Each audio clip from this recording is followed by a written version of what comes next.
afternoon, darling. So today is a little bit different, as you can tell. I'm outside just because it's a little bit messy inside right now. I didn't feel like cleaning.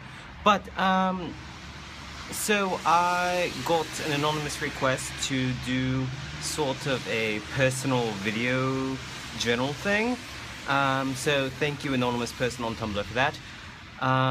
So I assume because they asked about my life here in Hokkaido, Japan, but they wanted me to do it not in character, so of course no makeup, no wigs, no nothing, and I'm going to lose the accent because of course this isn't really how I sound. So I apologize, it may be scandalous, so if you don't want to hear what my real voice sounds like, and I'll tell you it's not pretty, then go ahead now and just hit stop and back out of it. So I'm just going to go ahead now. So last warning to all of you out there, thank you so much, and sorry if you don't want to hear about my personal life. So this is what I really sound like. Typical American accent, I know, nothing really exciting. So I was asked to talk about my life here in Hokkaido. And I'm assuming this is someone that has an interest maybe in moving to Japan or Hokkaido in specific. Hokkaido is a little, pardon me, is a little bit different than some other parts of Japan, and there's a lot of historical and cultural reasons for that I won't get into because I think it'll probably bore you. So I thought instead I would talk about maybe something a little bit more interesting, sort of things that have happened to me that are maybe a little more cultural. For some of you that haven't experienced living in Japan, I will tell you it's very normal when it's hot out for people to just say "atsui atsui," which means it's hot, and they'll just say that over and over again to each other, looking for confirmation, and it's sort of a bonding thing. And they do the same with the cold. And you would expect here in Hokkaido, where, as you can tell right now, I suppose I should have given a date, it's March 11th right now, so it snows a lot here. So you'd think people would kind of be used to the fact that it's cold, and even when it's not that cold, always summy. So at work, there are obviously heaters in the office, and there's one that's right next to one of the many computers that, just to give you an idea, there's about 6 computers that we all have to share, and we're assigned different tasks which each have their own computer. So there are some times where I'm assigned the computer next to the heater, and I'm talking about heater is here, computer is here, which is really not a very smart idea, but that's just how it is. So the chairs that we have at the office that are by these computers are stools. They're not real chairs, and they are all made of metal. So invariably they have the heat blaring. I really don't understand. It's cold outside. They're trying to compensate way too much. I don't understand. People wear their coats indoors in a lot of situations. So we're sitting there, and the heat will be set to 22 or 24 degrees, which for you Americans, it's like in the high 70s, low 80s.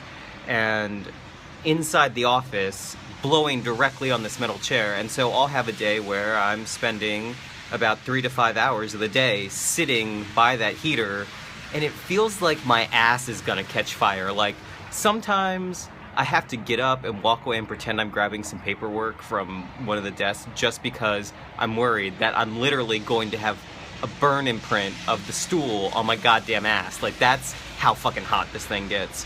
And they just sort of laugh if I mention anything about being hot, and I'll turn it down too because it's so hot. It's so fucking hot.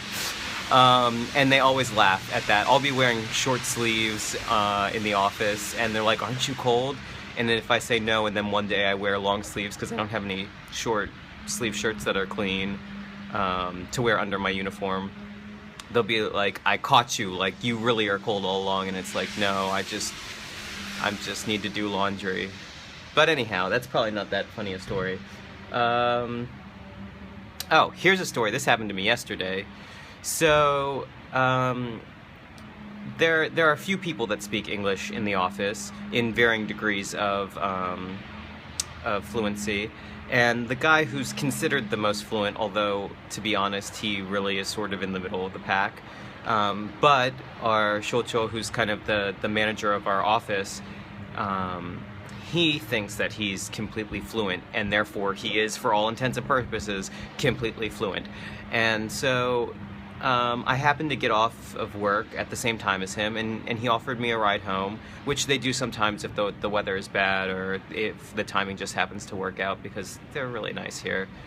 And we're on our way home, and he asked me when he gets in, he's like, oh, do you have any preferences for the radio? And I just say no, whatever. I have pretty eclectic tastes. I'm pretty easy, and, it's your car, so, go ahead, whatever. So he puts on some English language music, and I notice it's Spanish Eyes, which is a song I know. I don't particularly care for it or discare for it. It's a song, it's all right, whatever. And, we're talking a little bit about this or that, and then the next song comes on, and it's another version of Spanish Eyes. So I asked him, I was like, oh, do you like this song? And he goes, yeah, I like this song. This is the Presley version, though. It's my favorite version. And I'm thinking, okay, that's great. You like Elvis Presley? Cool, no problem. We all have our favorites. And, so then he mentions karaoke, and he asked me if I like to do it. And I tell him, oh, yeah, me and my spouse go about 1 or 2 times a month if we can. And he's like, yes, very fun, very fun. And then a third song comes on, and it's another version of Spanish fucking Eyes. And I just sort of laugh, and I was like, you really do like this song, don't you? And he's like, this version is my favorite, though. And it continued. There were multiple more versions of Spanish Eyes, and each one that came in succession was his favorite version. It felt a little bit like that scene from Invader Zim, This Is My Favorite Show. I'm probably dating myself there. But yeah, and so we're almost to my house, and he goes, my little brother, who used to work with me, he retired, and he ended up opening a karaoke shop. And I was like, oh, that's really cool, he must really like karaoke. And he's like, yeah, he liked it so much he had to open it. And he's sort of talking about the guy and what he did for work, his sort of history and how he knows the guy. And right as he would be about to stop, he goes, I'll just take you by. I'll take you by his place. It's very close to you. And I can't say no. It's kind of too rude to say no. So I go, all right. And we proceed to drive only a few blocks, maybe 3 over. And I'm expecting he's just gonna show me where it is and then drop me back at home, because that's sort of a typical Japanese thing to do.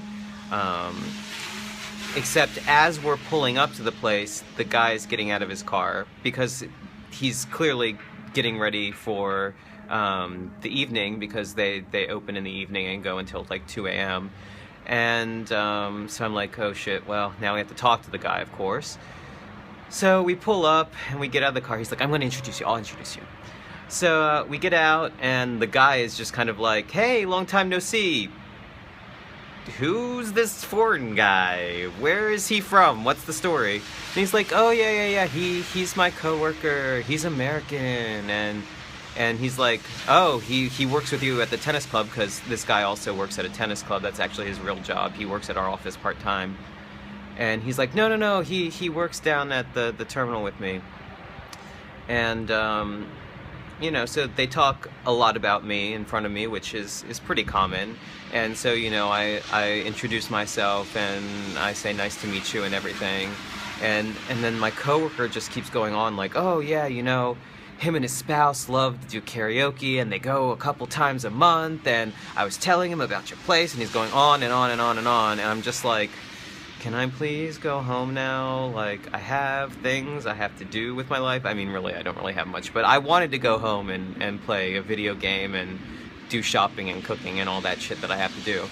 So I'm just kind of like, this is awkward, and it's obvious, it's so obvious that the other guy feels as awkward or more awkward than I do, being forced to talk to this foreigner. And he's like, oh, do you have a card? He makes this poor guy search for a card, and clearly the guy's on a time schedule trying to get into his business to get it ready for the evening, and eventually we managed to be free of the awkward conversation and get back in the car, and he has to drive all around because he of course took the one-way street to get to the place. And as we are nowhere near, we're further from my apartment than if I had just walked home, he's like, "Where should I drop you? Is here okay?" And I'm like, "Sure, just go." So, long and the short of it is, crazy shit. People are nice, but sometimes it's really, really weird. I don't know, it's not really a very interesting story, I guess, in hindsight, but for me at the time, it was quite bizarre, and I think it's kind of a little snippet into how many people are. You know, they really do want to help you out, and if they think you have an interest, don't ever say you like something to most Japanese people, because they will find some way to help you involving it. If you say you like a picture, they will try to find information about it in English, and or sometimes give you the picture, even if it's precious to them. It's happened to me many times. So sometimes you just kind of have to be careful with your sort of offhanded comments that you don't think much of because you think it's just small talk. Sometimes it turns into more than that, and you end up with something that's an antique that you have no idea how to care for whatsoever. So anyhow, just a couple brief updates here at the end. The Throno videos have kind of slowed down because I haven't gotten a lot of requests. I now have a week's worth, so I'm going to go ahead and get to some of those later this afternoon, but they are very few and far between now just because the fandom's kind of quieted down. I think Star Wars has really taken a lot of people's interest. No shade thrown at Star Wars. You know, everyone should enjoy what they want. It's just a fact of the matter. So, so the videos are going to be really slowing down. You've noticed that it's been like a month since I posted anything. I'm probably going to post them every other day, not every day like I was. So yeah, and I've had a lot of questions about the Miku Museum, the Snow Miku Museum. So I will make a video about that, just a very short one, and post that up sometime this week. And if you guys do like this video journaling, I'll do it for a week just to kind of see what you guys think about it. And if you like it, then maybe I'll keep doing it. And I'll put it in a separate folder so that you guys don't have to worry so much. You can still breeze through all the Throndo videos a little bit easier. So thank you guys so much. It was really, I guess, a little fun to talk about myself instead of just being Throndo all the time, as much as I enjoy that. Oh, and I am working on another cosplay for another fandom, so look out for that, because I may do some videos just because it's, I don't know, it's kind of fun to do the character videos if you guys have an interest. So any One Punch Man fans out there, hit me up, we should talk. So until next time, darlings, farewell and ta-ta.